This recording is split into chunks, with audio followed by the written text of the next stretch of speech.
Hello मेरे प्यारे बच्चों, good morning to all of you. कैसे बच्चों आप लोग? आप सभी का डाउटनट की लाइव क्लास में स्वागत है। तो जल्दी से सभी बच्चे मुझे थम्स अप करके बताएंगे सो दैट मुझे पता लग सके कि आप लोगों ने ज्वाइन कर लिया है आज के इस सेशन को। बच्चों, आज के इस क्लास में हम संबंध और फलन का दूसरे नंबर का लेक्चर देखने वाले हैं, जिसमें बच्चों हम सबसे पहले तो बात करेंगे समुच्चयों के कार्तीय गुणनफल के बारे में। उसके पश्चात मैं आपको संबंध के बारे में बताऊंगा कि संबंध क्या होता है। फिर मैं आपको संबंध का प्रांत, सहप्रांत व परिसर के बारे में बताऊंगा और उसके बाद फिर बच्चों हम संबंधों के प्रकार जानेंगे। ठीक है बच्चों, तो ये टॉपिक है जो कि हम आज की क्लास में कवर करने वाले हैं। तो जल्दी से सही बच्चे थम्स अप करेंगे, जल्दी से जल्दी। जिन बच्चों ने ज्वाइन नहीं किया है उनको जल्दी से इस लिंक को भेज दीजिए सो दैट वो भी ज्वाइन कर सकें। नितेश कुमार गुड इवनिंग बेटा, गुड मॉर्निंग बेटा। Mukesh good morning. खुशी बेटा good morning. Pritam good morning. Manoj Kumar good morning. मैं अच्छा हूं बेटा, आप कैसे हो? पीयूष सोलंकी, अनुज सैनी, अभिलाषा,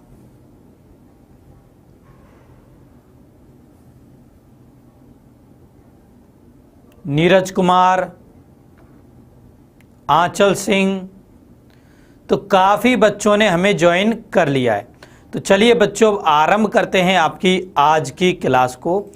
हाँ बच्चों, जैसा कि मैंने आपको पिछली क्लासेज में बताया है कि डाउटनट पर क्लास 12th के हिंदी माध्यम के विद्यार्थियों के लिए एक नया कोर्स आरंभ किया गया है। कल से सोमवार से बच्चों एक नया कोर्स आरंभ हुआ है जिसमें मैं आपको डेली गणित पढ़ाया करूँगा। बच्चों ये आपकी डेली रूटीन की क्लास होंगी, ऐसा नहीं है कि एक दिन क्लास होगी दूसरे दिन क्लास नहीं होगी। देखो कल भी क्लास हुई थी, आज भी क्लास हो रही है। डेली बच्चों आपकी इसी टाइम पर गणित की क्लास होगी और मैं ही इस क्लास को लिया करूंगा। ठीक है, तो जिन बच्चों को अभी तक नहीं पता है इसके बारे में उनको जरूर से जरूर बताइए इस बारे में कि दीपक सर वापस आ गए हैं आपको पढ़ाने के लिए। ठीक है, अब इस अध्याय के अंतर्गत आपको कौन कौन से टॉपिक देखने हैं उसके बारे में देख लेते हैं। तो सबसे पहले तो बच्चों आपको समुच्चय का रिवीजन करना है जो कि आप 11वीं क्लास में पढ़ के आए हो। ठीक है, जिसे बच्चों मैंने आपको पिछली क्लास में करवाया था। इसके पश्चात आपको संबंध के बारे में जानना है।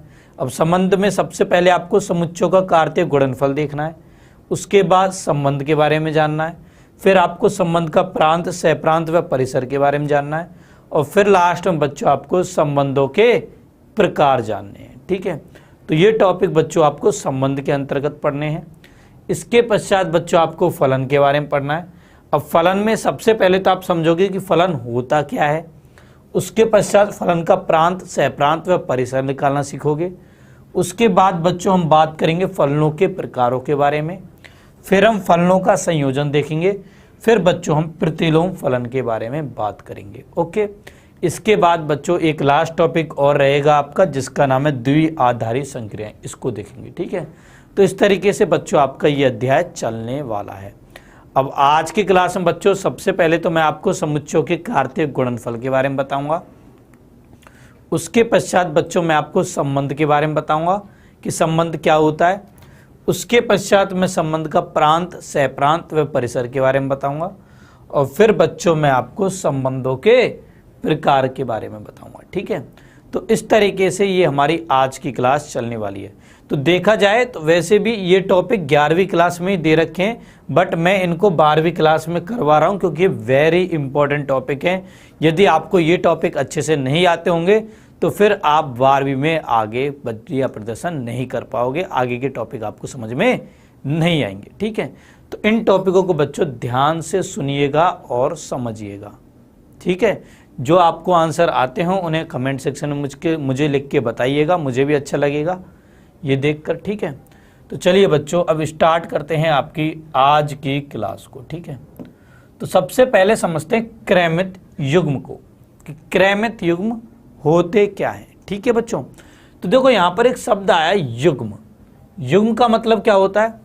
युग्म का मतलब होता है बच्चों जोड़ा। जैसे आप लोग जूते पहनते हो, चप्पल पहनते हो तो उसका जोड़ा होता है ना, तो ऐसे ही ये भी क्या है, जोड़ा है। ठीक है, अब जोड़े कितनी वस्तुएं बनाती हैं, दो वस्तुएं बनाती हैं, मतलब यहां पर कोई दो चीजें होंगी, दो वस्तुएं होंगी। ठीक है, दो नंबर होंगे, दो संख्याएं होंगी, कुछ इस तरीके से होंगी। ठीक है, अच्छा, अब क्रमित का मतलब क्या है, क्रमित का मतलब है क्रम का महत्व है। क्रमित का मतलब क्या है बच्चों, क्रम का महत्व है। ठीक है, तो क्रमित का मतलब है क्रम का महत्व है। ठीक है, तो इसका मतलब यहां पर मेरे पास में दो ऐसे संख्याओं का जोड़ा होगा जिनमें क्रम का महत्व होगा। ठीक है, और इनको बच्चों लिखा जाता है इस प्रकार से, जैसे कि मान लो मेरे पास a और b दो संख्याएं हैं। ठीक है, तो पहले हम बनाएंगे छोटा कोष्ठक, फिर लिखेंगे a, b। ठीक है, इस प्रकार से लिखेंगे। तो ये है बच्चों एक क्रमित युग्म। ये क्या है, क्रमित युग्म है। याद करो आपने 10वीं क्लास तक निर्देशांक तल में बिंदुओं को निरूपित किया था, राइट बच्चों। जैसे कि मैं आपसे कहूं कि 1,2 कोई बिंदु है। ठीक है, तो यहां पर देखो एक की जगह पर a की जगह पर 1 है, b की जगह पर 2 है, तो ये क्या है, क्रमित युग्म है। ठीक है, तो वहां पर आप लोग इसको निर्देशांक बोलते थे, यहां पर हम इसको क्रमित युग्म बोलते हैं। ठीक है, अब मान लो ये आपकी x अक्ष है, ये आपकी y अक्ष है। अब 1,2 देखो कहां पर होगा, ये मान लो 1 है, ये 2 है, ये 1 है, ये 2 है। ठीक है, तो 1,2 होगा बच्चों आपका यहां कहीं पर। ठीक है, अब देखो मैंने यहां पर एक बात बोली कि क्रम का महत्व है। क्रम का महत्व है, इसका मतलब ये कि a, b, a के बराबर नहीं हो सकता। a, b, a के बराबर नहीं हो सकता। आप चाहो तो इसको यहां पे भी समझ सकते हो। देखो 1,2 का उल्टा 2,1 होगा। क्या 2,1, 1,2 सेम बिंदु है? नहीं, अलग अलग बिंदु है। 2,1 बच्चों आपका ये वाला बिंदु है। ठीक है, तो दोनों अलग अलग बिंदु है ना, तो इसका मतलब ये दोनों अलग अलग क्रमित युग्म में समान क्रमित युग्म नहीं है। ठीक है, तो यदि आपसे कोई पूछे कि क्या क्रमित युग्म में क्रम का महत्व होता है, तो आप बोलोगे जी हाँ, क्रम का महत्व होता है। ठीक है, यहां पर क्रम विनिमय नियम का पालन नहीं होता है। ओके बच्चों, a, b बराबर नहीं होता है b, a के। ओके, अच्छा, अब यहां पर एक चीज आपको ध्यान देने वाली बात है। मान लो मैं आपसे कहूं कि कोई दो क्रमित युग्म हैं, एक तो है a, b और एक है बच्चों आपका c, d। ये कोई दो क्रमित युग्म है और ये बराबर है। ठीक है, तो ये कब बराबर होंगे? ये बच्चों बराबर होंगे जब a बराबर होगा c के और b बराबर होगा d के। ठीक है, तो इसे कहते हैं हम क्रमित युग्मों की समानता। ठीक है, दो क्रमित युग्म बच्चों तब बराबर होते हैं जब क्रमित युग्म का पहला घटक, देखो ये क्या है, क्रमित युग्म का पहला अवयव है, ये क्रमित युग्म का दूसरा अवयव है। तो दो क्रमित युग्म तब बराबर होते हैं जब क्रमित युग्म का पहला अवयव दूसरे क्रमित युग्म के पहले अवयव के बराबर हो और क्रमित युग्म का दूसरा अवयव दूसरे क्रमित युग्म के दूसरे अवयव के बराबर हो, तभी बच्चों ये दोनों क्रमित युग्म बराबर होंगे। ठीक है, क्लियर बच्चों? यानी कि मान लो मैं आपसे कहूं कि x, y बराबर है 2, 3 के, तो इसका मतलब क्या होगा, x बराबर है 2 के और y बराबर है 3 के। ठीक है, तो ये मतलब हो जाएगा बच्चों इस चीज का। तो समझ में आ गया सही बच्चों को? जी हाँ, मनोज कुमार ने बिल्कुल सही आंसर दिया, आंचल ने भी बिल्कुल सही आंसर दिया, काफ़ी बच्चों ने सही आंसर दिया, सत्यम ने बिल्कुल सही आंसर बताया, x बराबर 2। बहुत सही बच्चों, बहुत सही, इसी तरीके से लगे रहिए। ठीक है, अब देखो, अब हम बच्चों एक प्रश्न करते हैं। तो प्रश्न है, यदि x + 1, y - 2 बराबर 3, 1 हो, तो आपको x और y के मान ज्ञात करने हैं कि x और y के क्या मान होंगे। ठीक है, तो यहाँ पर बच्चों अब हम तुलना करेंगे। ठीक है, देखो यहाँ पर पहले क्रमित युग्म का पहला अवयव क्या है, x + 1, ये बराबर होगा दूसरे क्रमित युग्म के पहले अवयव के अर्थात 3 के। तो x + 1 बराबर हो गया 3, y - 2 बराबर हो गया 1 के। ठीक है, तो जल्दी से बच्चों मुझे बताइए x और y के मान क्या होंगे। सत्यम ने बताया है x बराबर 2, अनुज सैनी ने x बराबर 2 बताया, मनोज कुमार ने x बराबर 2, y बराबर 3 बताया है। सभी बच्चों का आंसर बिल्कुल सही है, सभी बच्चों के आंसर बिल्कुल सही है। देखो यहाँ से x बराबर क्या हो जाएगा, x बराबर हो जाएगा 3 माइनस 1 अर्थात 2, और y बराबर हो जाएगा 1 प्लस 2 बराबर 3। तो x का मान क्या आ गया 2 और y का मान आ जाएगा बच्चों हमारे पास 3। तो काफ़ी बच्चों ने बिल्कुल सही आंसर बताया था। काजल कुमारी ने सही आंसर बताया, आनंद यादव ने सही बताया, खुशी गुप्ता का सही आंसर था, सूरज यादव ने गलत आंसर बताया। x बराबर बेटा 2 होगा, y बराबर 3। सूरज कुमार कैलकुलेशन थोड़ा सही किया करो। शिवम शर्मा का बिल्कुल सही है, प्रतिमा गुप्ता का बिल्कुल सही है, x बराबर 2। ठीक है, सभी का आ गया आंसर। बहुत अच्छे बच्चों, बहुत अच्छे। अब चलते हैं बच्चों हम अगले टॉपिक पर, जिसका नाम है समुच्चयों का कार्तीय गुणनफल। तो बच्चों आप लोगों ने 10वीं क्लास तक संख्याओं का गुणनफल तो किया होगा, फिर आपको 11वीं क्लास में आपके टीचर ने समुच्चयों का कार्तीय गुणनफल करके बताया होगा। ठीक है, अब क्या होता है बच्चों समुच्चयों का कार्तीय गुणनफल, उसको समझिए। तो मान लीजिए मेरे पास कोई दो अरिक्त समुच्चय हैं। मान लो एक समुच्चय ए है, एक समुच्चय बी है। मुझे इन दोनों समुच्चयों का कार्तीय गुणनफल करना है, तो उसको व्यक्त करते हैं बच्चों हम ए क्रॉस बी से। कैसे व्यक्त करते हैं, ए क्रॉस बी से व्यक्त करते हैं। ठीक है, और होता क्या है बच्चों, ए क्रॉस बी उन सभी क्रमित युग्मों का समुच्चय होता है जिनका प्रथम अवयव समुच्चय ए से और द्वितीय अवयव समुच्चय बी से लिया जाता है। ठीक है, तो यदि आप समुच्चय ए से समुच्चय बी में कार्तीय गुणनफल की परिभाषा लिखना चाहते हो तो आप लिख सकते हो। लिखो बच्चों सभी मेरे साथ, समुच्चय ए से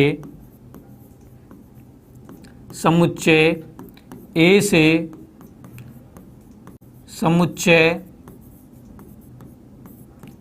बी में कार्तीय गुणनफल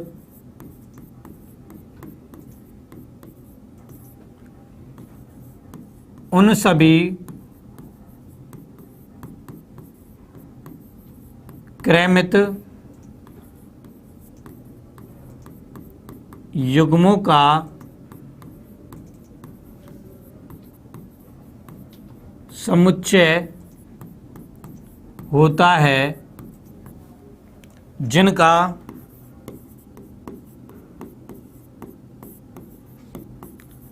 प्रथम अवयव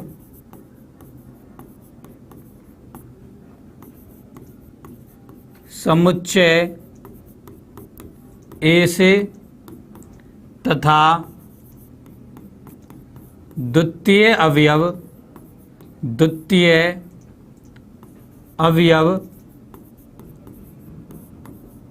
समुच्चय बी से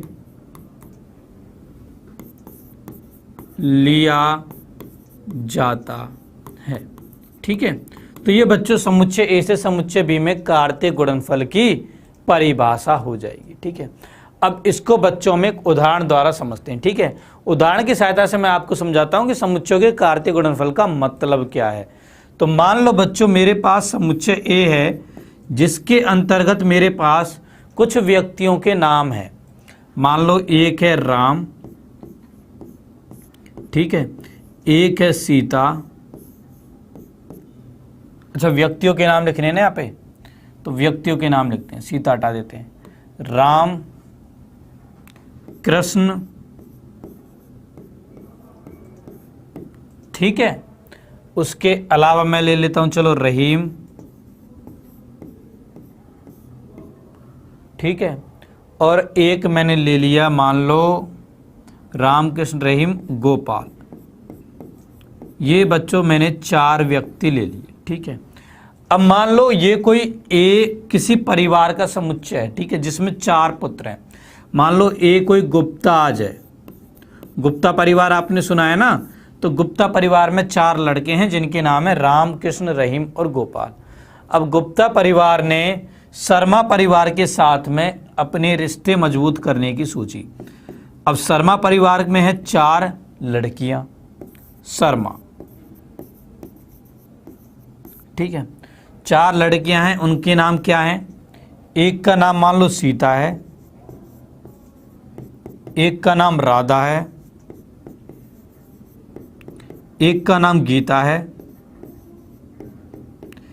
एक का नाम मान लो लक्ष्मी है। ठीक है, ये 4 लड़कियां हैं। अब देखो, अब इन दोनों परिवारों ने सोचा कि क्यों ना हम आपस में एक संबंध स्थापित कर लें। तो प्रस्ताव हुआ कि क्यों ना हम आपस में अपने बेटों की शादी आपकी बेटियों से करा दें, ऐसा प्रस्ताव हुआ। तो अब बच्चों आप खुद सोचिए कि कितने प्रकार से यह संभव हो सकता है। देखो, यहां पर राम की शादी इन 4 में से किसी के साथ भी हो सकती है। बच्चों, राम की शादी जो है इन 4 में से किसी के साथ भी हो सकती है। यहां पे मैं आपको करके बताता हूं। ठीक है, राम है, अब राम की शादी हो सकता है सीता के साथ हो सकता है राम की शादी राधा के साथ हो सकता है राम की शादी गीता के साथ हो सकता है राम की शादी लक्ष्मी के साथ हो, तो किसी के साथ भी हो सकती है। सेम ऐसे ही बच्चों कृष्ण की शादी भी इन 4 में से किसी के साथ भी हो सकती है। कृष्ण की शादी भी इन 4 में से किसी के साथ भी हो सकती है। सेम फंडा रहेगा रहीम पर, सेम फंडा रहेगा गोपाल पर। तो कुल ऐसे कितने केस बन सकते हैं, वही होता है आपका ए से बी में कार्तीय गुणनफल। तो यदि हम ए से बी में कार्तीय गुणनफल लिखेंगे तो देखो वो क्या हो जाएगा।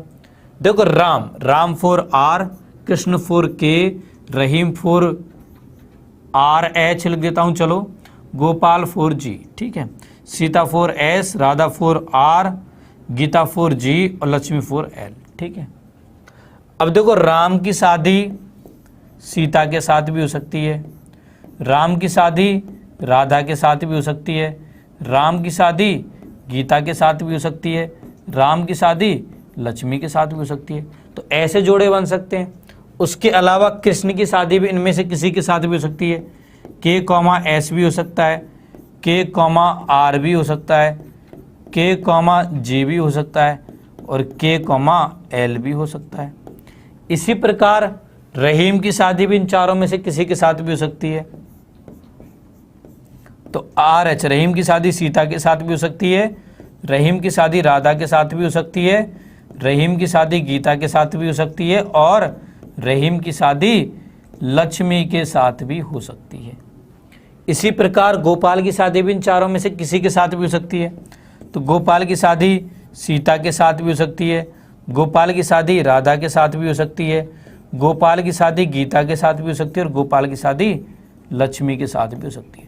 तो कुल बच्चों मेरे पास इतने जोड़े बन सकते हैं। ठीक है, तो यही होता है बच्चों ए से बी में कार्तीय गुणनफल। यहां पर आप देख रहे हो कि ए से बी में कार्तीय गुणनफल में जो क्रमित युग्म आए हैं उनका प्रथम अवयव ए समुच्चय का है और द्वितीय अवयव बी समुच्चय का है। ठीक है बच्चों, तो यही होता है समुच्चय ए से बी में कार्तीय गुणनफल। तो समझ में आया सही बच्चों को, ये वाली चीज समझ में आ गई? समझ में आ गई? बहुत अच्छे बच्चों, बहुत अच्छे। ठीक है, हाँ, तो अब बच्चों आगे हम लोग एक क्वेश्चन देखते हैं। इस क्वेश्चन के माध्यम से हम समझते हैं। ठीक है, तो यहां पर एक क्वेश्चन है, यदि P A, B, C है, Q R है, तो हमें P क्रॉस Q और Q क्रॉस P ज्ञात करने हैं। ठीक है, और ये बताना कि ये कार्तीय गुणन के समान है। तो पहले हम P क्रॉस Q निकालते हैं। अब देखो समुच्चय P में कौन कौन से अवयव हैं? A है, B है और C है। समुच्चय Q में कौन सा अवयव है? केवल R। ठीक है, अब देखो A हो सकता है A का कनेक्शन R के साथ बने, A का B का कनेक्शन R के साथ बने, C का कनेक्शन R के साथ बने। तो 3 बच्चों ये मेरे पास क्रमित युग्म आ सकते हैं। ठीक है, अब चूंकि हमें P क्रॉस Q ज्ञात करना है तो पहला अवयव होगा P समुच्चय का, दूसरा होगा Q समुच्चय का। तो ये हो जाएगा A, R, B, R, C, R। ठीक है, तो ये हो जाएगा P क्रॉस Q। अच्छा बच्चों, यदि मुझे Q क्रॉस P निकालना हो तो इसका मतलब है पहला अवयव Q के लेना है, दूसरा अवयव P का लेना है। तो ये हो जाएगा R, A, R, B, comma R comma C. ठीक है, तो ये आ गया हमारे पास Q क्रॉस P। अब ये तो हमने ज्ञात कर लिया, अब हमें ये बताना कि क्या ये दोनों कार्तीय गुणन बराबर हैं। तो देखो बच्चों, क्या P क्रॉस Q और Q क्रॉस P बराबर हैं क्या? नहीं है ये बराबर। तो P क्रॉस Q बराबर नहीं है Q क्रॉस P के। क्यों? क्योंकि इसके क्रमिक युग्म अलग हैं, इसके क्रमिक युग्म अलग हैं, इसलिए बच्चों ये बराबर नहीं है। ठीक है, तो ये आपको याद रखना है कि समुच्चयों के कार्तीय गुणनफल में A cross B cross A के बराबर नहीं होता है। ठीक है, क्लियर ये बात? क्लियर बच्चों? क्लियर? बहुत अच्छे। अब बच्चों यहां पर कुछ महत्वपूर्ण बिंदु हैं, वो महत्वपूर्ण बिंदु आपको याद रखने। देखो यहां पर एक चीज आपने देखी कि देखो P में कितने अवयव हैं? 3 अवयव। Q में कितने अवयव हैं? 1 अवयव। तो P क्रॉस Q में कितने क्रमिक युग्म बने? देखो 1 2 3 क्रमिक युग्म बने। क्या मैं इनको ऐसे लिख सकता हूं n ऑफ P गुणा n ऑफ Q? बिल्कुल लिख सकता हूं। ठीक है, तो इसका मतलब यदि बच्चों n ऑफ A में मेरे पास x अवयव हो, n ऑफ B में मेरे पास y अवयव हो, मतलब समुच्चय A में x अवयव, समुच्चय B में y अवयव हो, तो n of A cross B क्या हो जाएगा? A से B में कार्तीय गुणन में कितने क्रमिक युग्म होंगे? x गुणा y। ठीक है बच्चों, तो ये एक बहुत ही महत्वपूर्ण नियम है, इसको आप लोग यहाँ पे याद रखेंगे, बहुत ही महत्वपूर्ण बिंदु है। तो पहला महत्वपूर्ण बिंदु तो देखो ये है कि A cross B cross A के बराबर नहीं होता है। ठीक है, दूसरा इंपॉर्टेंट बिंदु ये है कि यदि n ऑफ A समुच्चय में अवयवों की संख्या P हो, B समुच्चय में अवयवों की संख्या Q हो, तो A क्रॉस B में क्रमिक युग्मों की संख्या हो जाएगी P Q। ठीक है बच्चों, और तीसरा महत्वपूर्ण गुणधर्म है, अब मान लो मैं आपसे कहूं कि A cross B cross A के बराबर है, तो ये बच्चों तभी हो सकता है जब A और B समान समुच्चय हो। जब A और B समान समुच्चय हो तभी A से B में कार्तीय गुणन B से A में कार्तीय गुणन के बराबर होगा, अन्यथा बराबर नहीं होगा। ठीक है, ठीक है बच्चों, A से B में कार्तीय गुणन B से A में कार्तीय गुणन के तभी बराबर होगा जब समुच्चय A और समुच्चय B बराबर होंगे।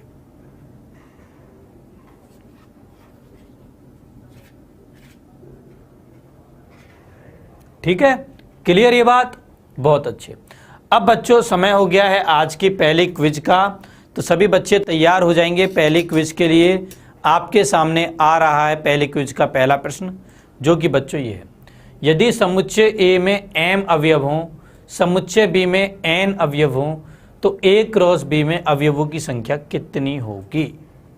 बताइए बच्चों मुझे, A क्रॉस B में कितने अवयव होंगे? पहला विकल्प है आपके पास 2 की घात mn, दूसरा विकल्प है 2 की घात m माइनस n, तीसरा विकल्प है mn, चौथा विकल्प है इनमें से कोई नहीं।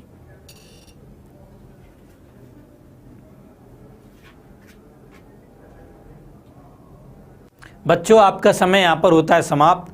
अब देखो मैंने आपको बताया कि यदि समुच्चय A में P अवयव हो, समुच्चय B में Q अवयव हो, तो A से B में कार्तीय गुणन में अवयवों की संख्या होती है PQ। सेम ऐसे ही बच्चों यदि समुच्चय A में m अवयव हैं, समुच्चय B में n अवयव हैं, तो A क्रॉस B में अवयवों की संख्या हो जाएगी m गुणा n। तो C विकल्प बच्चों हमारा सही उत्तर हो जाएगा। ठीक है, तो कितने बच्चों के आंसर सही थे? काफ़ी बच्चों के आंसर सही थे। मनोज कुमार, शुभम गुप्ता, आंचल, नीरज कुमार, नीतीश कुमार, देवेंद्र कुमार, गौहर खान, काफ़ी बच्चों के आंसर सही थे। 75% बच्चों ने आंसर बिल्कुल सही बताया था, बाकी 25% ने कहाँ पे गलती करी? देखो भाई जल्दी से देखो। बहुत अच्छे बच्चों, बहुत अच्छे। शिवम शर्मा का आंसर बिल्कुल सही था, बहुत बढ़िया। अब बच्चों हम लोग चलते हैं हमारे नेक्स्ट टॉपिक पर, संबंध। अब यहाँ से बच्चों आरंभ होता है आपका क्लास 12th। अभी तक आपने क्लास 11th ही पढ़ी थी, ठीक है। क्लास 12th अब आरंभ होती है संबंध। अब संबंध क्या होता है इसको हम लोग समझते हैं। तो जैसे बच्चों आपने दैनिक जीवन में संबंध सुने हैं ना, जैसे माता का पुत्र के साथ संबंध है, पुत्र का पिता के साथ संबंध है, भाई का बहन के साथ संबंध है, चाचा का भतीजे के साथ संबंध है। ऐसे ही बच्चों गणित में भी संबंध होते हैं। अब संबंध गणित में किस प्रकार के होते हैं वो आप लोग समझिएगा, ठीक है। तो मान लो बच्चों मेरे पास कोई समुच्चय ए है जिसमें हमारे पास भारत के कुछ राज्य हैं। मान लो एक तो है मेरे पास राजस्थान, ठीक है। एक है बच्चों मेरे पास यूपी उत्तर प्रदेश, ठीक है। एक मेरे पास है बिहार, ठीक है बच्चों। एक मेरे पास है हरियाणा और एक है मेरे पास एमपी मध्य प्रदेश, ठीक है। ये मेरे पास भारत के 5 राज्य हैं। अब भी बच्चों मेरे पास एक समुच्चय है जिसके अंतर्गत भारत के कुछ शहरों के नाम हैं, जिनमें पहले नंबर पर मैंने लिखा है जयपुर को, एक मैंने लिख दिया उदयपुर को, ठीक है। एक बच्चों मैंने लिखा है लखनऊ को, एक मैंने लिखा है कानपुर को, एक मैंने लिखा है पटना को, एक मैंने लिखा है बच्चों चंडीगढ़ को,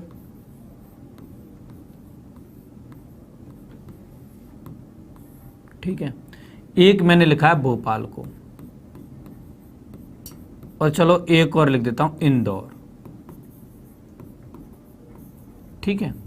तो ये बच्चों कुछ मैंने शहरों के नाम लिखे हैं जो कि बी में स्थित है। चलो एक आध दो और लिख देता हूं मैं आपके लिए, एक दो और लिख देता हूं। इंदौर लिख दिया, एक शहर का नाम और डाल देता हूं, वो मान लो मैंने डाल दिया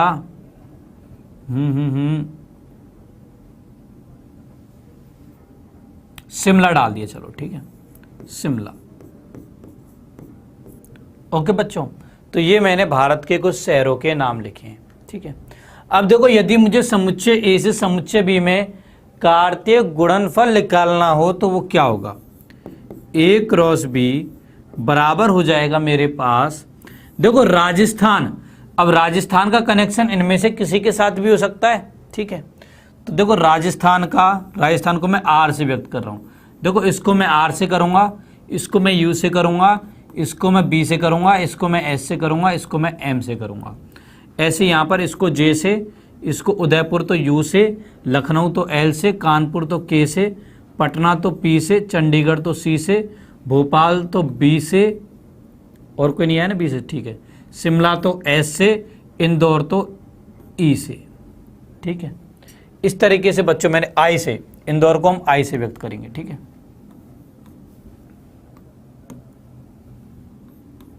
तो इस तरीके से बच्चों मैंने इनको व्यक्त कर दिए।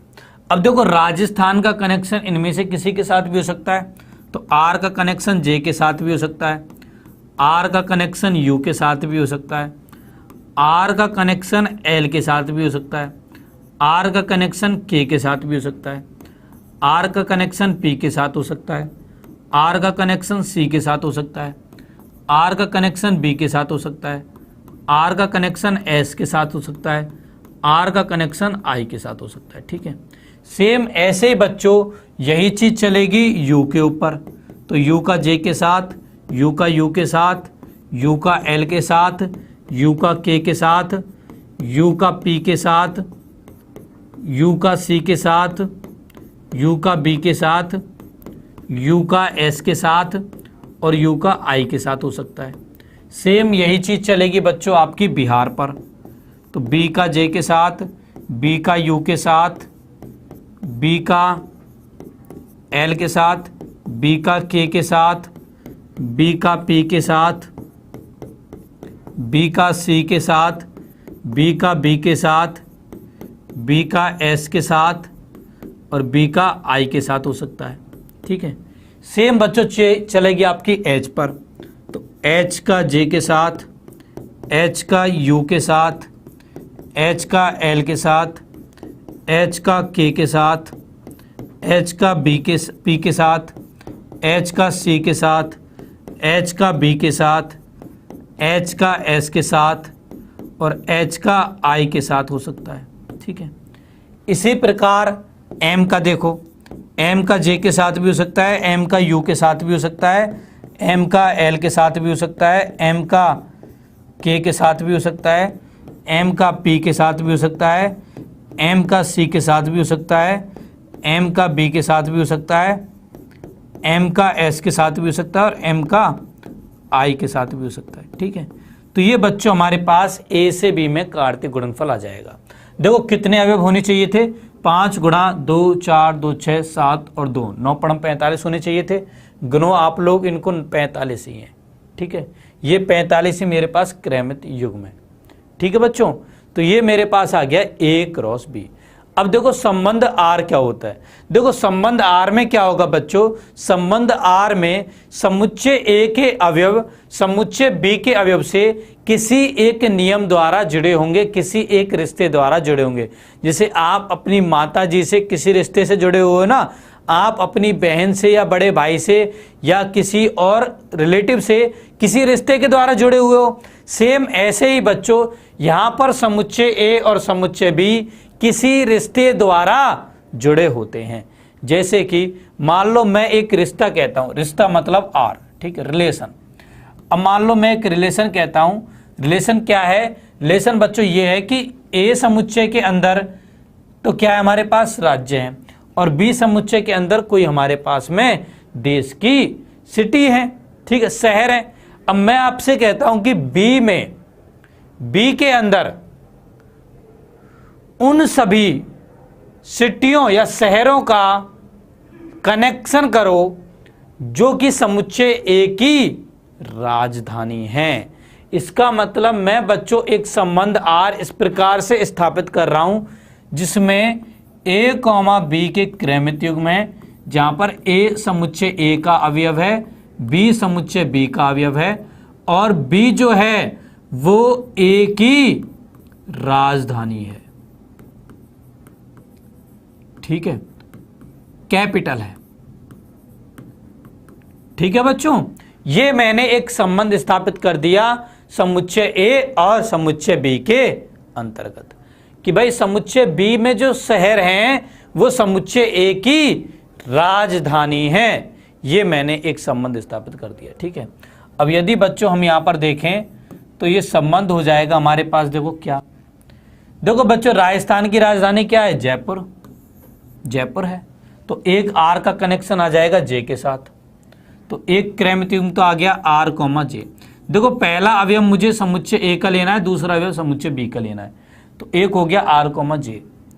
दूसरा देखो क्या हो जाएगा। इसी प्रकार राजस्थान की क्या कोई और राजधानी है, नहीं है। यूपी की राजधानी लखनऊ है, क्या और कोई है, नहीं है।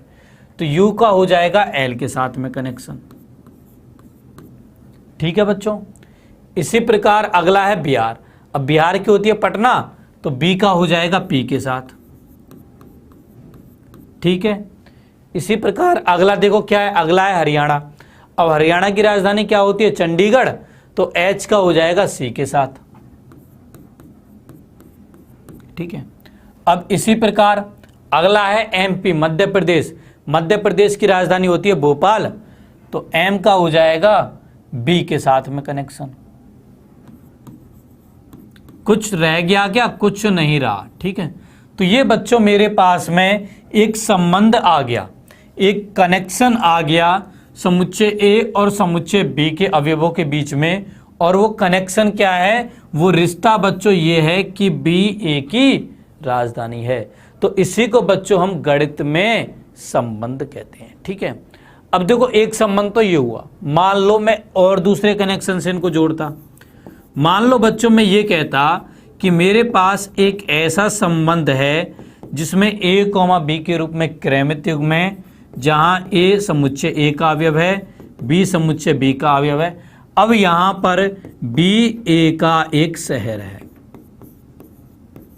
ठीक है।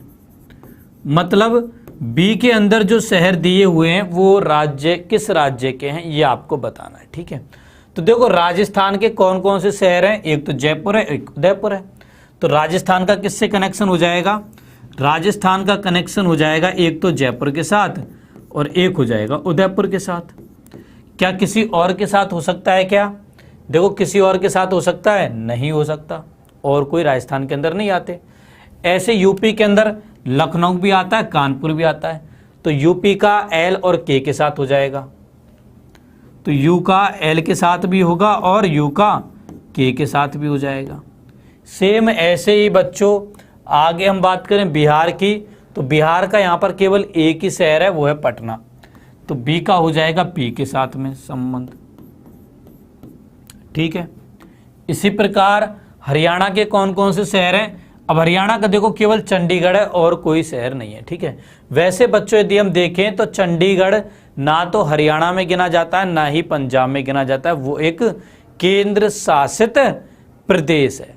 ठीक है, अच्छा इसके अलावा यदि हम एमपी की बात करें, अब देखो आप चाहो तो हरियाणा को चंडीगढ़ में लिख सकते हो। ठीक है, तो चलो मैं लिख देता हूं, हरियाणा को चंडीगढ़ में लिख दिया। ठीक है, ओके। अब बच्चों बात करें एमपी की, तो मध्य प्रदेश का भोपाल भी है और इंदौर भी है, तो बी भी है बच्चों और आई भी है, भोपाल भी है और इंदौर भी है। तो ये मेरे पास में एक संबंध R2 बन गया जिसमें बी ए का एक शहर है। ठीक है, तो इन्हीं को बच्चों गणित में हम संबंध कहते हैं।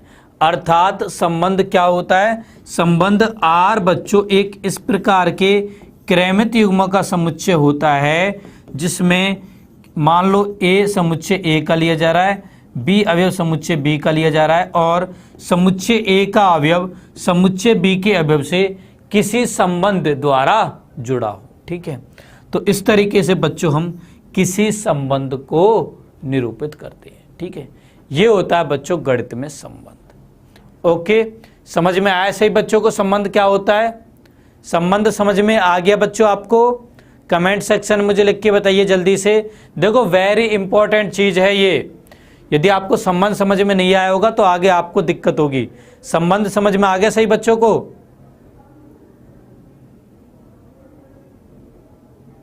बेटा मेरे 12th में 100 में से 100 मार्क्स आए थे।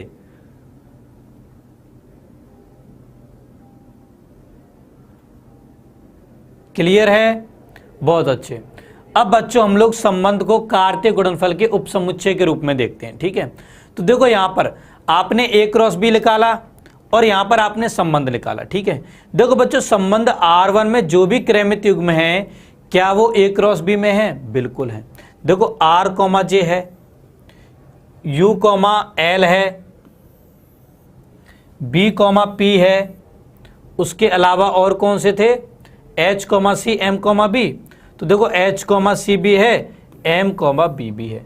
तो समुच्चय तो R1 जो संबंध में जितने भी क्रमित युग्म थे वो A क्रॉस B में मौजूद हैं। इसका मतलब बच्चों A से B में संबंध A क्रॉस B का एक उपसमुच्चय होता है।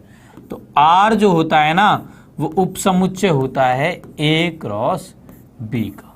ठीक है, तो ये आपको याद रखना है कि संबंध क्या होता है? A से B में कार्तीय गुणन का एक उपसमुच्चय होता है। ठीक है, तो यदि आप संबंध की यहाँ से परिभाषा देखने चाहोगे तो संबंध की परिभाषा हो जाएगी समुच्चय A से समुच्चय B में संबंध R A क्रॉस B का एक उपसमुच्चय होता है जिसमें समुच्चय A का प्रत्येक अवयव समुच्चय A का अवयव समुच्चय B के अवयवों से जुड़ा होता है, जिसमें समुच्चय A का अवयव समुच्चय B के अवयव से जुड़ा होता है, ऐसा बच्चों वो संबंध होता है। ठीक है बेटा, मेरे जेई में उस टाइम पर जब मैंने जेई दिया था तो मेरे मैथ में 120 में से 85 मार्क्स आए थे। 2000 बच्चों मेरी ऑल इंडिया रैंक थी। क्या करोगे ये सब जानकर? आप लेकर आओ तो मजा आएगा। ठीक है, ठीक है बच्चों, समझ में आ गई ये वाली चीज।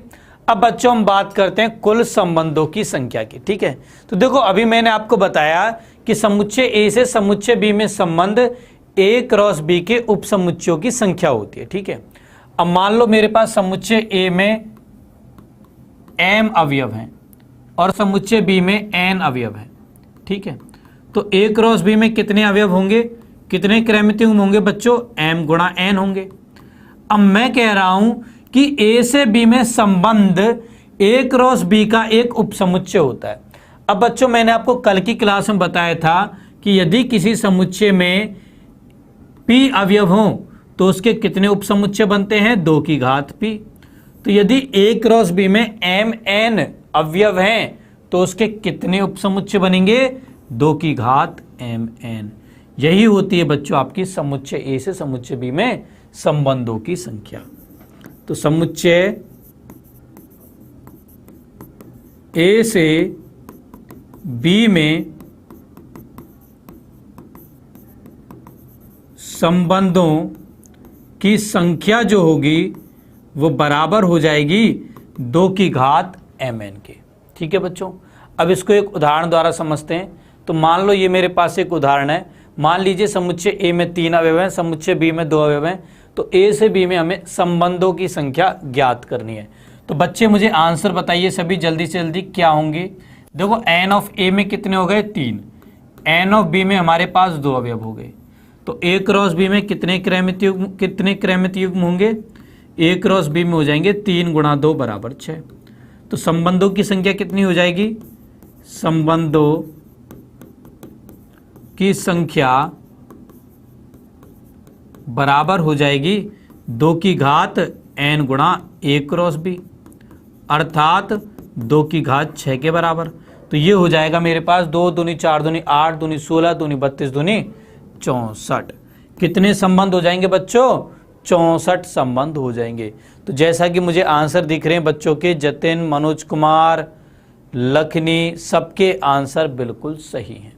ठीक है, संबंधों की संख्या बच्चों क्या हो जाएगी? 64 हो जाएगी। ठीक है, अब बच्चों यहाँ पर एक चीज देखिए, मैंने आपको कुल संबंधों की संख्या बताई। ठीक है, अब यहाँ पर बच्चों मैंने आपको बताया कि कार्तीय गुणनफल का उपसमुच्चय होता है संबंधार। अब कार्तीय गुणनफल में क्या कोई रिक्त संबंध आएगा? देखो हमने पिछली क्लास में जाना था कि किसी समुच्चय का रिक्त समुच्चय भी एक उपसमुच्चय होता है। तो इसका मतलब रिक्त समुच्चय भी एक संबंध होगा। रिक्त समुच्चय भी क्या होगा बच्चों? एक संबंध होगा। ठीक है बच्चों, रिक्त समुच्चय भी एक संबंध होगा। बेटा मैं 12th क्लास के वीआईपी कोर्स में जल्दी ही आऊँगा। अभी साहिद सर पढ़ा रहे हैं। जब साहिद सर अपना पोर्शन कंप्लीट कर देंगे तो उसके पश्चात मैं वहाँ पर आऊँगा। ठीक है, आऊँगा बेटा, मैं वहाँ पर भी आऊँगा, आप घबराओ मत। ठीक है, तो समझ में आ गया सही बच्चों को ये वाला क्वेश्चन? प्रत्येक बच्चे को ये वाला क्वेश्चन समझ में आ गया? हाँ या ना में मुझे बताइए बच्चों जल्दी से। मज़ा आ गया? बहुत अच्छे। अब बच्चों टाइम हो गया आपकी सेकंड क्विज का। तो सेकंड क्विज के लिए अब आप तैयार हो जाइए। जल्दी से बच्चों मुझे आंसर बताइएगा सेकंड क्विज का। तो क्वेश्चन है आपको, माना कि n अवयव वाला कोई अरिक्त समुच्चय x है, तो x पर कितने संबंध बनेंगे? ठीक है, आप मुझे ये बताइए। अब यहां पर देखो x से x में एक कार्तीय गुणन है। ठीक है, तो कितने संबंध बनेंगे ये मुझे बताइए। पहला विकल्प है 2 की घात n स्क्वायर, दूसरा विकल्प है 2 की घात n, तीसरा विकल्प है 2 की घात 2n, चौथा विकल्प है n स्क्वायर। बताइए बच्चों कौन सा विकल्प सही होगा?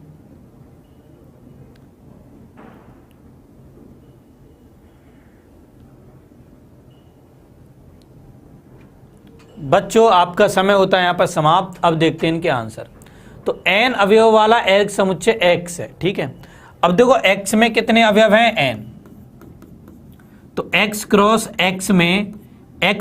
x में कितने क्रमिक युग्म होंगे? n गुणा n, मतलब कि n स्क्वायर होंगे। अब इसके कितने संबंध बन सकते हैं? तो 2 की घात n स्क्वायर। तो कौन सा विकल्प बच्चों सही हो जाएगा? ए विकल्प। ठीक है, ये था बच्चों आपकी आज की क्विज का आंसर। ठीक है, क्लियर? बहुत अच्छे।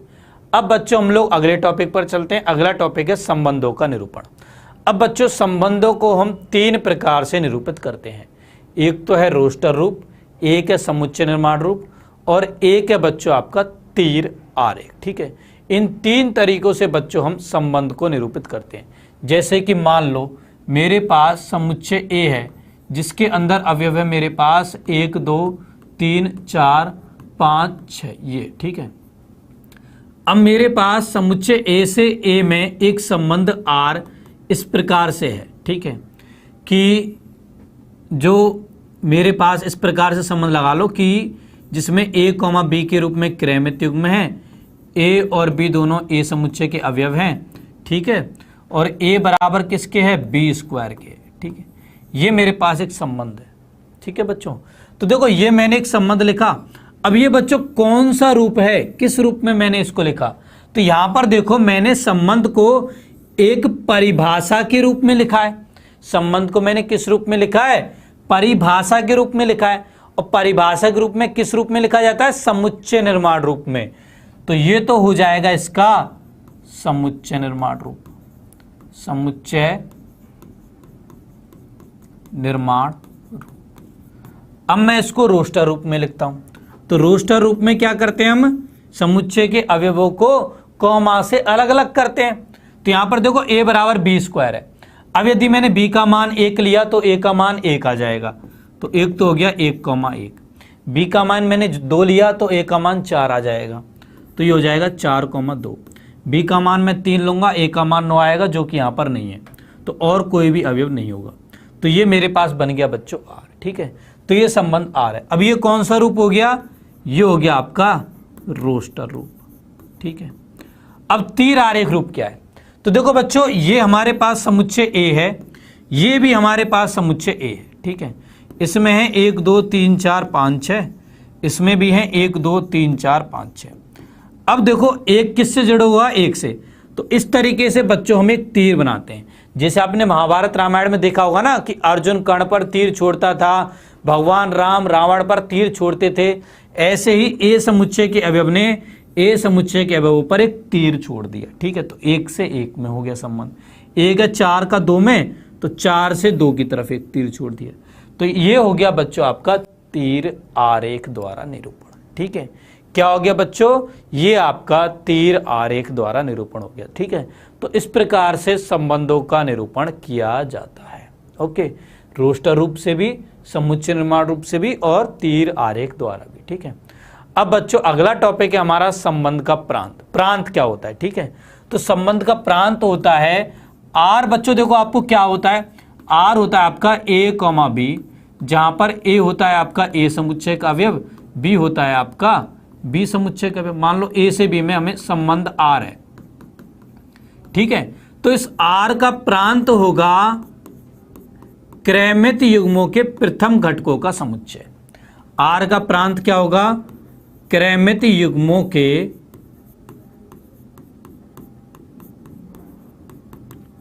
प्रथम घटकों का समुच्चय। ये हमारे पास क्या हो जाएगा, आर का प्रांत हो जाएगा। जैसे अभी हमने पिछले प्रश्न में देखा कि आर हमारे पास क्या था, 1,1,4,2 था ना। तो यहां पर प्रथम अवयव क्या है, 1 और 4 क्रमित युग्मों के। तो आर का प्रांत हो जाएगा इनका समुच्चय, अर्थात 1,4। ये हो गया बच्चों इसका प्रांत, ठीक है। तो आर संबंध का प्रांत क्या होता है, क्रमित युग्मों के प्रथम घटकों का समुच्चय, ठीक है। बिल्कुल सही लिखा। समुच्चय कैसे हो, जो समुच्चय बी से संबंधित हो, संबंध का प्रांत कहलाता है, ठीक है। अब बात करते हैं संबंध के परिसर के बारे में। तो परिसर क्या होता है, क्रमित युग्मों के द्वितीय अवयवों का समुच्चय। क्रमित युग्मों के द्वितीय घटकों का समुच्चय संबंध का परिसर कहलाता है, ठीक है। तो परिसर क्या होता है, परिसर होता है क्रमित युग्मों के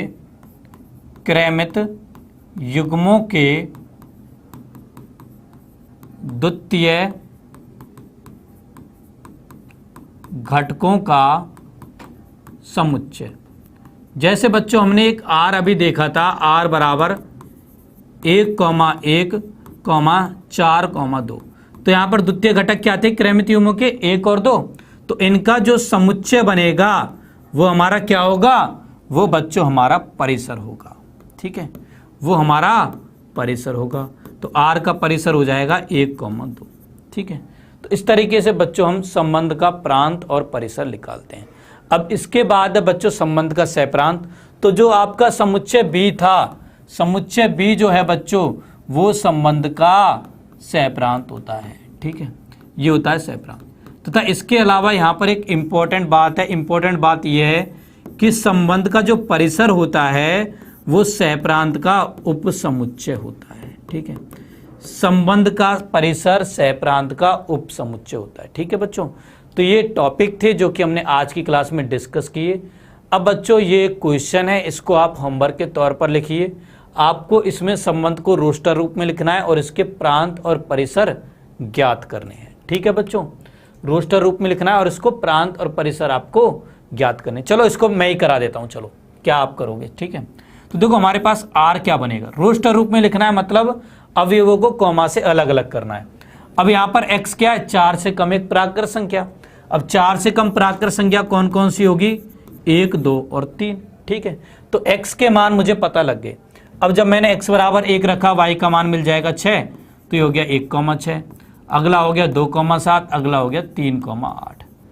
तो ये मेरे पास बच्चों संबंध R आ गया, इसका रोस्टर रूप। अब इसके प्रांत की बात करूं तो प्रथम अवयवों का समुच्चय अर्थात 1, 2, 3। परिसर की बात करूं तो द्वितीय घटकों का समुच्चय अर्थात 6, 7, 8। तो ये इसके प्रांत और परिसर हो गए। ठीक है, तो ये थे बच्चों आपके आज के क्वेश्चन। अब ये क्वेश्चन आप होमवर्क में लिखिए। ये क्वेश्चन बच्चों आपका होमवर्क का है, इसको आपको खुद से सॉल्व करना है। ठीक है, खुद से सॉल्व करिएगा बच्चों इस क्वेश्चन को। अब बच्चों बात करते हैं हम संबंधों के प्रकारों के बारे में। तो हमारे पास बच्चों संबंधों के ये प्रकार होते हैं। पहला होता है रिक्त संबंध, दूसरा होता है सार्वत्रिक संबंध, तीसरा होता है तत्समक संबंध, चौथा होता है स्वतुल्य संबंध, पांचवा होता है सम्मिश्र संबंध, छठा होता है संक्रामक संबंध और सातवां होता है बच्चों तुल्यता संबंध। इन सातों संबंधों के बारे में हम कल की क्लास में डिस्कस करेंगे। ठीक है, अब समय हो गया बच्चों आपकी आज की तीसरी क्विज का, तो तैयार हो जाइए। तीसरी क्विज के लिए आपके सामने आ रहा है क्वेश्चन। तो ये रहा बच्चों आपका क्वेश्चन, यदि ए में 3 अवयव हों, बी में 2 अवयव हों, तो ए से बी में कितने भिन्न भिन्न संबंध परिभाषित हो सकते हैं। तो पहला विकल्प है 6, दूसरा विकल्प है 32, तीसरा विकल्प है 64, चौथा विकल्प है इनमें से कोई नहीं। बताइए बच्चों कौन सा विकल्प सही होगा।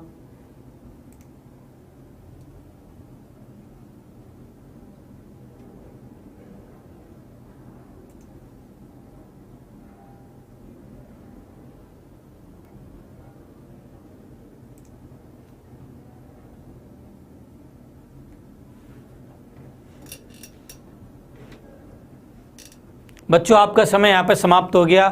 अब देखो ए में कितने अवयव हैं, 3, बी में 2, तो ए से बी में संबंध में कितने अवयव हो जाएंगे, कितने संबंध होंगे, 2 की घात 6 अर्थात 64। कौन सा विकल्प सही हो गया, सी विकल्प। ठीक है, तो ये थे बच्चों आपकी आज की क्विज के आंसर। अब आज की क्लास में हमने समुच्चयों का कार्तीय गुणन देखा, संबंध देखा, संबंध का प्रांत सहप्रांत परिसर निकालना सीखा और संबंधों के प्रकार देखे। ठीक है, आज की क्लास का बच्चों ये भी आपका होमवर्क है। ठीक है, आज की क्लास को बच्चों मैं यहीं पे समाप्त कर रहा हूं। अगली क्लास में बच्चों हम संबंधों के प्रकारों के बारे में बात करेंगे। ठीक।